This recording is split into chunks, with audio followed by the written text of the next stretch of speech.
Well, it's been about 2 weeks since I've been out here working on this thing.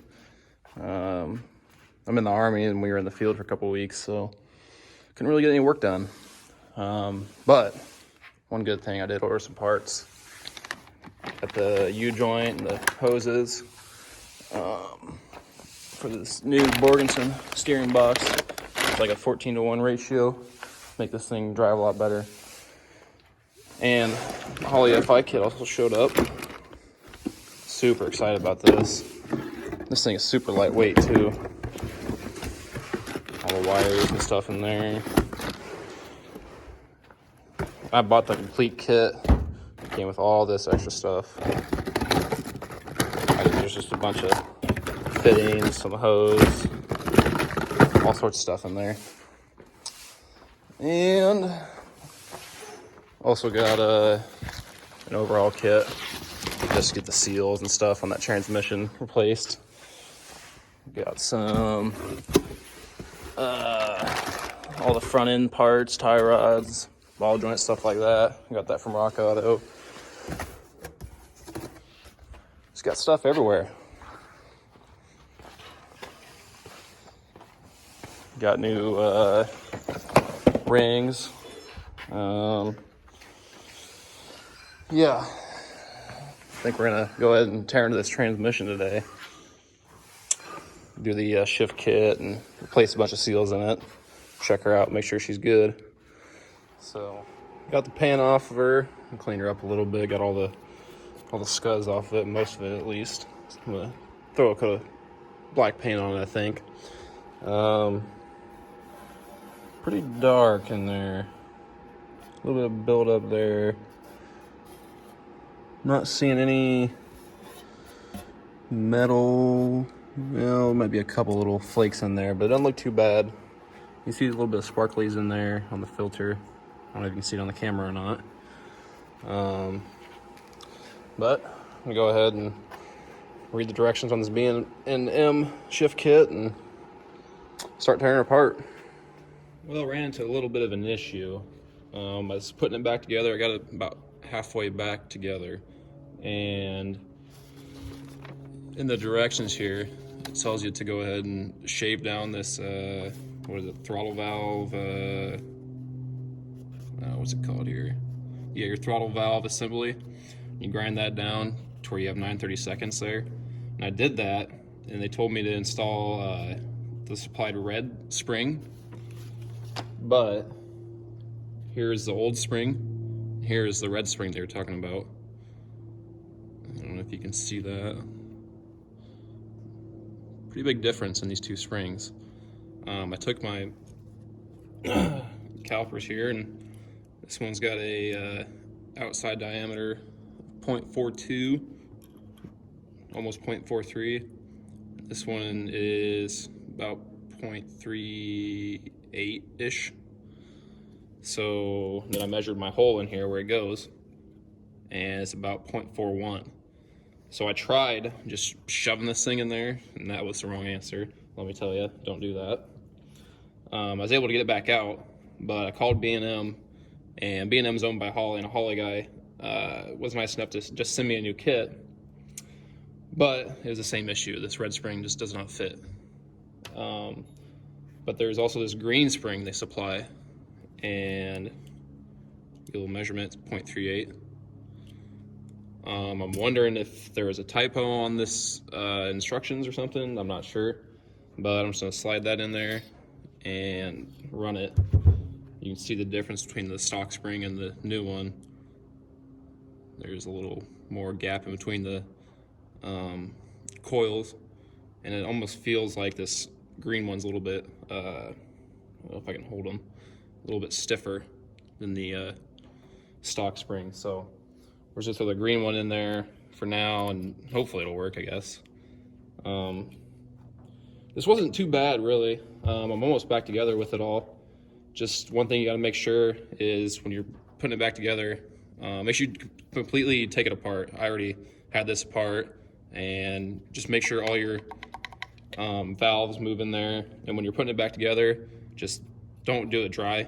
Put some tranny fluid in there, just because, you know, lube's your friend. You don't want to install it dry, but really not that difficult if you just read the directions. Got the valve body all back together.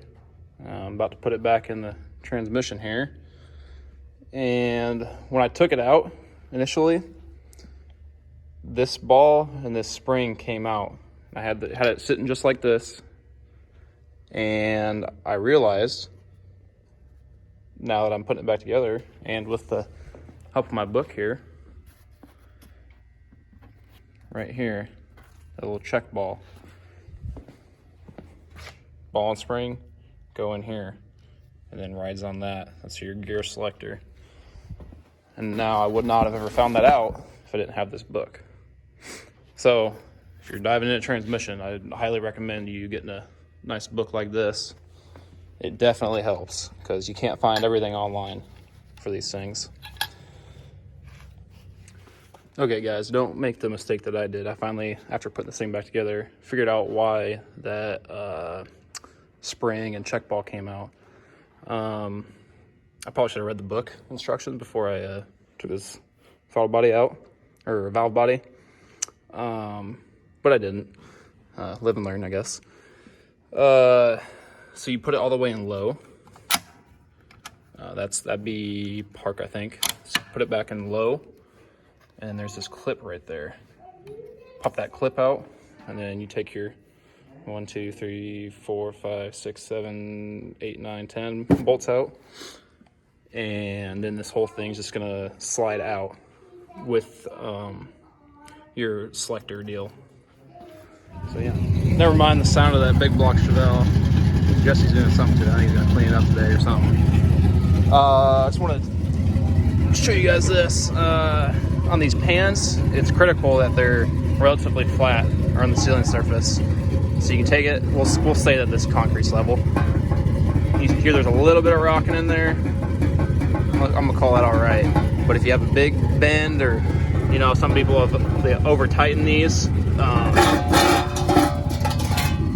check the flatness in there, because sometimes they'll over tighten them, and you'll get a bow in there, and your gasket won't want to seal.